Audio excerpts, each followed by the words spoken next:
So switching tasks may be an easy thing for you, or it may be a difficult thing for you. But I found on the autism spectrum, a lot of autistic people still fall behind, even if they're on one end of the spectrum or they're on the other end of the spectrum of switching tasks. So I'm going to get into those 2 points today and what they are and how you could resolve these issues with being on one end or being on the other end of the spectrum of the switching task spectrum.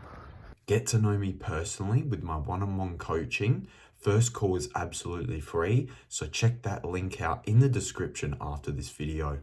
Thank you. So I've been on both ends of the spectrum during my lifetime, and I'll talk about what these two spectrums are. So pretty much the first one, there's not really any levels here. It's either one or the other. They're not better than the other one, but you got to find what works for you. So pretty much the first one would be switching between tasks too often. So just bouncing around. Oh, I'll do the next one. No, I'll do the next one. No, I'll do the next one. Say you don't get overwhelmed from that. You just keep doing the next task because you want to see what the next task is. You want to see what is new instead of just sticking to one thing. The other end of the spectrum is you're too focused on one task. You're not trying to go to the next task, and you're hyper fixated or hyper focused on that specific task. So I'll talk about the issues that may result from being too far of either side of the spectrum, because we want to try to find a middle ground. We want to try to find the sweet spot to maximize our productivity. That's what we want as an autistic, and especially in autistic life, because that's something we may struggle with. So I'll get into the first point, which is the initial thing that I struggled with earlier on in life. That was switching between tasks too many times. So as I started to grow up, I realized that, hold on a second, if I'm constantly switching tasks and constantly changing, well then I'm not going to be getting anything out of that specific task. It's just a bit of fluff when you go and do that task. So you're not actually getting anything done. You're not actually getting any momentum in that specific task. So what ends up happening is you end up doing nothing, and you end up just having a crap. The task is horrible, or whatever it is. Like, it could be an assignment or something. It could be a specific task you're doing and you need to do it good. Well, you're not going to be putting in the effort required to make the task better, or do the task better and make whatever the thing you're doing as best as you can. So a visual way to help you with this problem is by writing it down.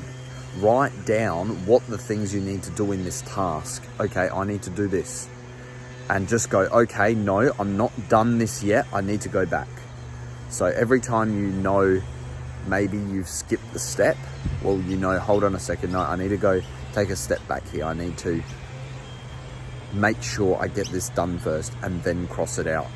Instead of having just a bunch of things on your page that is on your page and it doesn't even get done because you've gotten so overwhelmed that you've got so many tasks or so many things that you're thinking about, but you haven't even finished the first thing. So that's the issue I have with switching between tasks and not getting it done, because if you don't get it done, then of course you're going to be overwhelmed. Of course you're going to feel like just horrible. You're not going to feel like you've completed anything. So that's the first side of the spectrum. So being too not focused enough and just switching between tasks, going to the next one, going to the next one. The next side is being too focused on the task and being too wanting to make the task as good as possible before moving on to the next task, which could make you not move on to the next task. So you might have to do a quality check of the specific task at hand to know, okay, this has been done to this standard.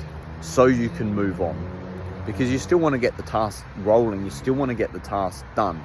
So this crossing off the specific task won't work with this one, because you're trying to figure out the quality of which you're doing the task. So instead of writing this exercise down, this is going to be a bit of a different one, because this is about quality control and not being so overly indulged in making it as good as you can, because some things you just can't make any better. Some things you need to just move on. You can't just keep thinking about it. So what you can do is ask your peers, ask other people, ask for feedback. Say, hey, look at this, or whatever you're doing, this task you did. Is this good enough? Is this to your standard? What do you rate this out of 10? Because if you know, okay, this person just gave it an 8 out of 10, nice, I've done that. I've done that specific task. Because obviously we don't want to get overwhelmed. We don't want to have a bunch of things on our list. If we have a bunch of things on our list, we're going to get burnt out, we're going to get tired, and we're not going to end up getting anything done because of autistic inertia. We're just going to end up just staying at a standstill, and we're not going to do anything about it. So I thought I'd talk about that video today, talk about this today, because it's a very specific problem that a lot of autistic people have. And if you resolve this issue, you'll do so much better and you'll feel so much better about yourself. So if there's any comments, let me know. I'll respond to the comments and as best as possible, but I'll respond to every comment. And yeah, thank you for watching. Like and subscribe to watch more educational content about autism and how to become a better autistic man on the autism spectrum. Anyway, thank you. Till the next one.